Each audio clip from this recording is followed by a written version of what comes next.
it's Rach, welcome back to my channel. If you're new here, then make sure you hit the subscribe button down below so you can keep up to date with all my videos, and if you are a returning subscriber, then thank you so much for your continued support. So in today's video, I'm going to be talking to you about breastfeeding because it is World Breastfeeding Week. So it seemed only appropriate that I do a video about breastfeeding, and because of my channel and what it's about, I wanted to make a video all about breastfeeding with chronic illness. So you're going to have to excuse me today as I gesture lots like I normally do in my videos. You're going to see this. This is not RA. It is RA's fault. I basically spilt a pan of hot oil on my hand and burnt it quite badly. So yeah, I'm backwards and forwards to the hospital at the moment, getting that redressed. Thankfully, I avoided a skin graft, so it could have been a lot worse. I'm grateful that it wasn't. So my son is 9 months old and we have been breastfeeding for 9 months. It is amazing to me. Like, I never in a million years dreamed that we'd get to 9 months of breastfeeding, especially not with my health. So I'm absolutely thrilled that we have, and I've been really fortunate that we've been able to get that far. We've had a lot of help and a lot of support that's got us there. So I want to share some of the tips and tricks that have helped us and some of the things that I've learned along the way, in the hope that if you are able to breastfeed and you choose to breastfeed, there might be something useful in this video that can help you on your journey.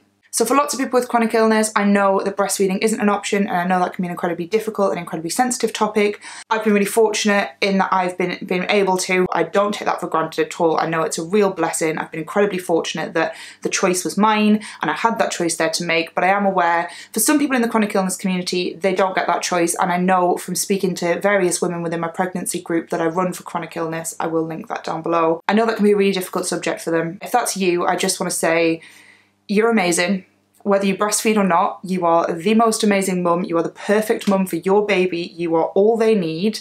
And whether you're breastfeeding or formula feeding doesn't make a difference to that. So please don't think that if that decision's been taken out of your hands, that you are any less or any different. But also equally, I just want to validate the fact that if that decision's been taken out of your hands and that's really difficult for you and really hard for you, then that is entirely valid.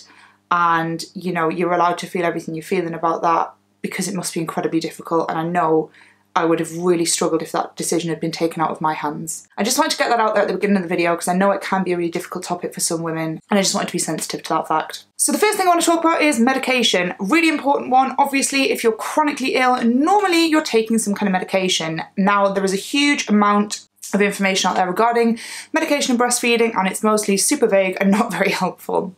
I would say, most importantly, is get a doctor who is incredibly supportive of your breastfeeding journey.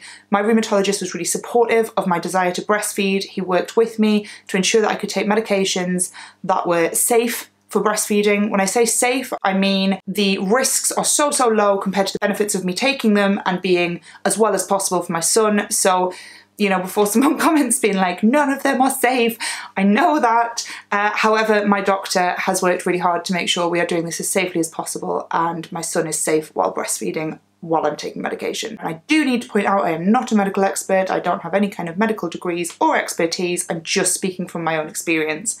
Speak to your doctor, find out your options. If needs be, get a second opinion. There are medications out there, all manner of medications that are safe to breastfeed on. Often people will make a blanket assumption that medicines aren't safe to breastfeed on, when actually when you get down to it and really look at it, they are. Every single medicine is going to say not safe for women who are pregnant or breastfeeding. The reason it says that is because it wouldn't be ethical to test on women who are pregnant and breastfeeding, because it wouldn't be ethical to test on babies. So that's why there's those blanket statements. However, if you speak to your medical professional, they will be able to advise you on which medications they know and deem to be very low risk and therefore safe to breastfeed on. Positions for breastfeeding are so important. I was incredibly lucky. I had amazing breastfeeding support from the ladies in my local area. We have a specialist breastfeeding team. I was really fortunate to have a support worker. She came out to my house numerous times. We had a difficult time to begin with James. He lost a lot of weight and he really struggled to latch because he had tongue tie, and we had multiple issues that meant the early kind of weeks and months of breastfeeding for us were incredibly difficult. It was a really hard time, which makes me even more thankful for how amazing it is now and how easy it comes to us now. You know, we just get on with it. It's no problem. I don't take that for granted at all though, because in the beginning it was really hard. In terms of positions, they gave me some amazing ones. If you're anything like me, my hands, even without this, my hands aren't great. That's why I dropped the pan of oil, because my grip and dexterity are rubbish. I get a lot of pain in my hands and wrists from my RA.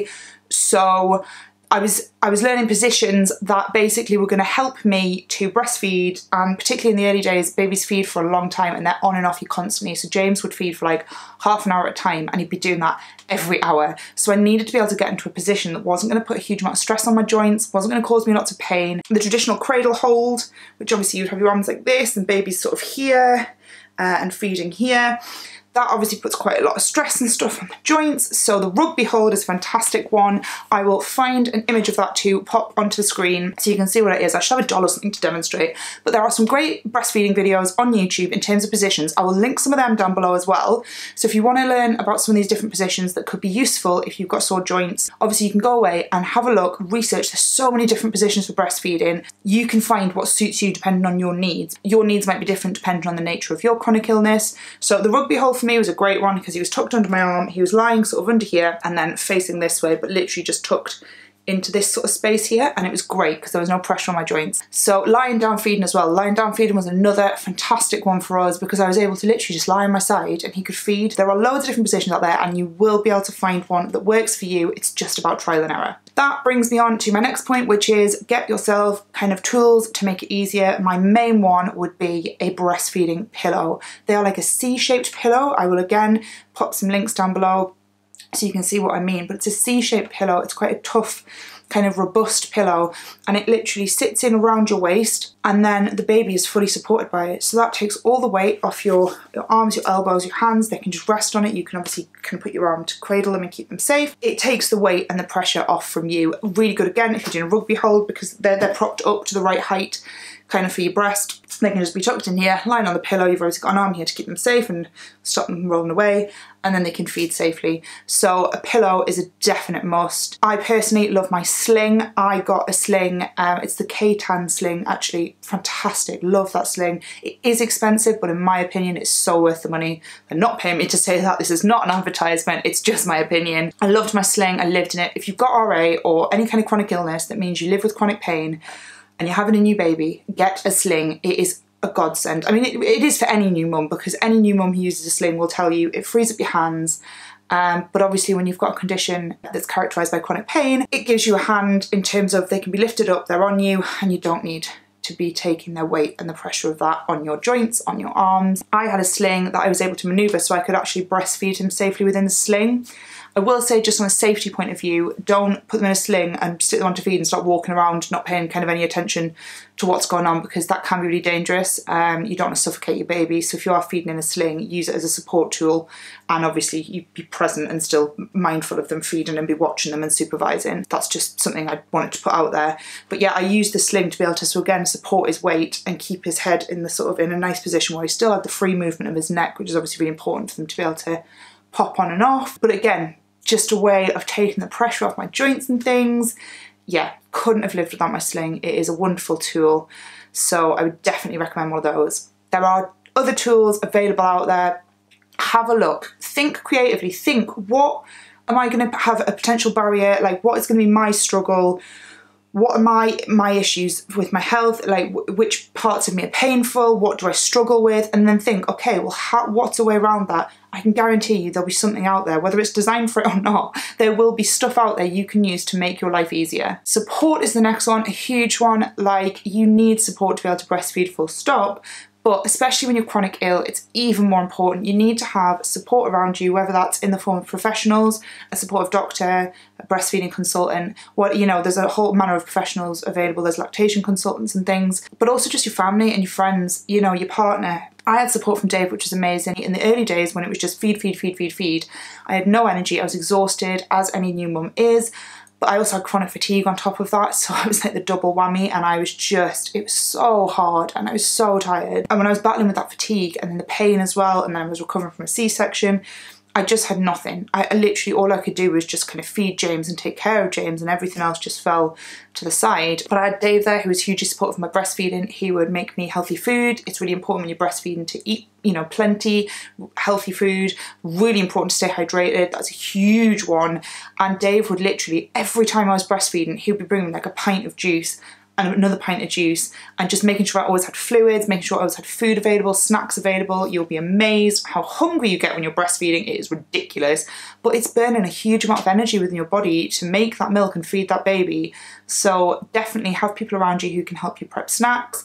Be organised. Before the baby comes, cook a load of stuff, batch cook it, put it in the freezer. That's another great tip. I got that tip from my friend Michelle, who also has RA. She, before baby arrived, batch cooked a load of healthy meals, so she had stuff ready to go, so she wasn't having to think about cooking whilst also trying to take care of her new baby and breastfeed in those early weeks and months. I had my mum around, which is really helpful. I let people help. Let people help, that's the thing. Let people come and do your cleaning. Let people make you meals. Let people take your dog for a walk. You just focus on you and baby and feeding, and just accept as much help as is offered, and don't be afraid to ask for help as well. Because if people are going to come around and visit your baby, nah, you can come in if you've got food, or if you're going to clean my bathroom, or if you're going to help me out with something and be useful. This is not like just a show. We're not just a nice thing you come and look at. No, come and be helpful. So yeah, don't be afraid to say, that's lovely, we'd love for you to come and visit. Can you bring a lasagna, please? Or can you bring this? Or can you pick up some shopping for us on the way? Or, you know, do me a load of washing while you're here. Don't be afraid to ask for help. Most people will be really happy to help. Breastfeeding friendly clothing is another one. Really great Facebook page for that kind of breastfeeding it. It's a UK site. I'll pop it down below. So I'm wearing a pinafore now that has buttons. I love pinafores, but this has buttons, and buttons are really hard for my hands. These ones aren't too bad because they're quite big chunky buttons, but smaller buttons are much more difficult. So what I've discovered is that pinafores with poppers are better, so you can get them where they loop through here and there's just a popper and you literally just pop it. You can bring this down and then feed if you put a little crop top underneath. So they're really handy, especially if you struggle with buttons. The other thing I found super handy, just to basically convert anything I wore into breastfeeding clothing, was to wear a little strap top, a little tank top underneath anything I was wearing. And then what I would do is, I could say I was wearing a jumper over the top, I would bring the jumper up here, so then you would see the tank top here, and then I would be able to pull down the tank top and I would literally just have a gap here where James could then feed. It was discreet. I wasn't kind of having to fumble around too much. I could just go one up, one down, which is what they call that technique, one up, one down. And it's just a really great way if you can't afford lots of the breastfeeding maternity clothes, because they are crazy expensive, it's ridiculous. But yeah, it's a way as well, if you struggle with buttons and things like that, which a lot of these clothes have, that's a way of not needing to do any of that and just eliminating that barrier for you. And that brings me to my last point, which is plan, plan, plan. Be armed with knowledge. Just do as much reading, as much research as you can. Find out about positions, find out about different tools, find out about tips and tricks. There's so many useful and helpful things out there. There's so much information available out there. Just read, take in as much as you can, because the more you know, the easier things are going to be. Like, I thought I knew loads beforehand because I did some research, but actually it was only in those early weeks when I was sitting at bed at 3 o'clock in the morning scrolling through my phone, trying to stay awake while James was feeding.